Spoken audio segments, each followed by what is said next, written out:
প্রকৃতপক্ষে কোচবিহার কামরূপ জেলার একটি অংশ, যেটি এখন কোচবিহার নামে পরিচিত। সম্ভবত কোচবিহার রাজবংশের ব্যাপারে সবাই কিছু না কিছু হলে তো জানেন, কিন্তু আসুন চলুন আজকে আমাদের এই ভিডিওতে আপনাদের কিছু জানা অজানা তথ্য আমাদের শেয়ার করব। ভিডিওটি একদম মিস করবেন না, যা নতুন প্লিজ চ্যানেলটিকে লাইক শেয়ার সাবস্ক্রাইব করবেন। রাজা বিশ্বসিংহের হাত ধরে 1522 সাল থেকে 1554 সাল পর্যন্ত এই রাজ্যের সূচনা হয়, যেটা কোচবিহার রাজবাড়ি নামে পরিচিত।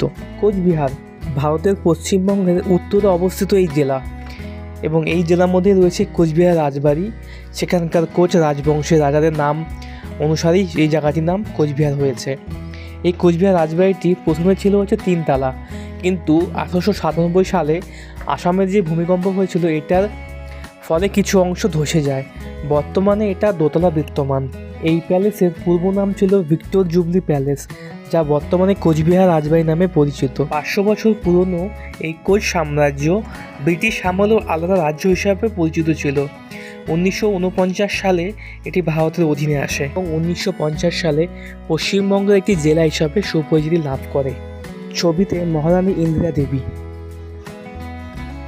মূল দরজা দিয়ে প্রবেশ করে ওপরে একটি 395 ফুট উঁচু গম্বুজের নিচে যে স্থানটি দেখতে পাবেন, সেখানে মন্ত্রী পরিষদের সভা বসত, যার মাঝে মেঝেতে আছে কোচ রাজবংশের রাজপ্রতীক, যার অর্থ সত্য ধর্মের জয় হোক। ছবিতে দেখতে পাচ্ছেন রাজা জিতেন্দ্র নারায়ণ। মিউজিয়ামের চারপাশে রাজবংশের কাহিনী ছবির মাধ্যমে বর্ণনা করা আছে। ছবি, মূর্তি, পোশাক এবং বংশতালিকা দিয়ে এই স্থান পরিপূর্ণ। এখানে সব রাজারই তার শাসনকাল এবং তাদের পারিবারিক ছবি সবকিছু এখানে বর্ণনা করা রয়েছে। ছবিতে দেখতে পাচ্ছেন মহারানা নৃপেন্দ্র নারায়ণ। দেখতে পাচ্ছেন এই সুন্দর গম্বুজটির উচ্চতা 395 ফিট উঁচু, এবং রাজসভাটি এত সুন্দর করে সাজানো হয়েছে। তো দেখে এটা থেকে নিদর্শন পাওয়া যায় সেকালের শিল্প সাহিত্য। The royal hunt and hunting party, এর মধ্যে অনেক কিছু রয়েছে। তাদের যারা শিকার করতেছিল সেগুলো ফটো এখানে দেওয়া হয়েছে। সেই সময়কালের রাজ পরিবার, মোটর গাড়ি, আর এটা হচ্ছে ঘোড়া, সেই সময়কালের ঘোড়া। সবকিছু ছবি এখানে লিপিবদ্ধ রয়েছে। তাদের সব পরিবার, রয়্যাল ফ্যামিলি, তাদের যত পরিবারের সদস্যরা রয়েছে তাদের ছবি এখানে দেখতে পাচ্ছ। কোচবিহার প্যালেস টিম সবার এখানে ডিটেলস দেওয়া। কোচবিহার রাজ পরিবারের সব থেকে শেষ রাজা জগদীপ নারায়ণ, ইনি শেষ শাসনকাল চালিয়েছেন 1949 সাল খ্রিস্টাব্দ পর্যন্ত, এবং এখানে সবগুলো রাজা, তাদের বংশ তালিকা এবং তাদের শাসনকাল সব কিছু লিপিবদ্ধ রয়েছে। আর এটাই দেখতে পাচ্ছ, সেটা হচ্ছে শিকার করা বড় একটা হাতির মাথা, হাতির মস্তক। তো এটা দেখে বোঝা যায় যে তারা খুব শিকার করতে খুব ভালোবাসতেন। রাজবাড়ির রাজপ্রাসাদের দোতলা যাওয়ার জন্য কাঠের তৈরি খুব সুন্দর এবং অনেক। আমরা চললাম এখন রাজ দরবারের উপরে, কাঠের সিঁড়ি দিয়ে হেঁটে যাচ্ছি আমরা এখন সবাই মিলে।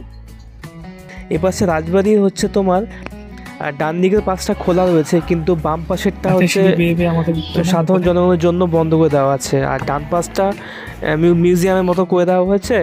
রাজবাড়ির দোতলার উপর থেকে খুবই সুন্দর একটা ভিউ আছে। এখান থেকে সম্পূর্ণ রাজবাড়ি এবং একদম সম্পূর্ণ সবুজে ঘেরা বাগান সাজানো, সব কিছুই খুবই অপরূপ সুন্দর লাগে দেখতে এখান থেকে।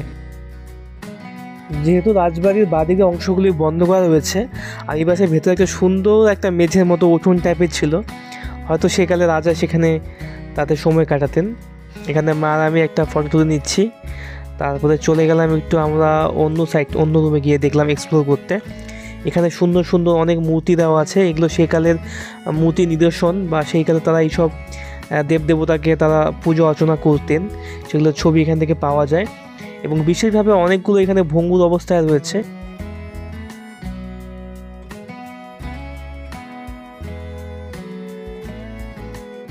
এটা হচ্ছে প্যালেসের পেছন দিকের অংশটা।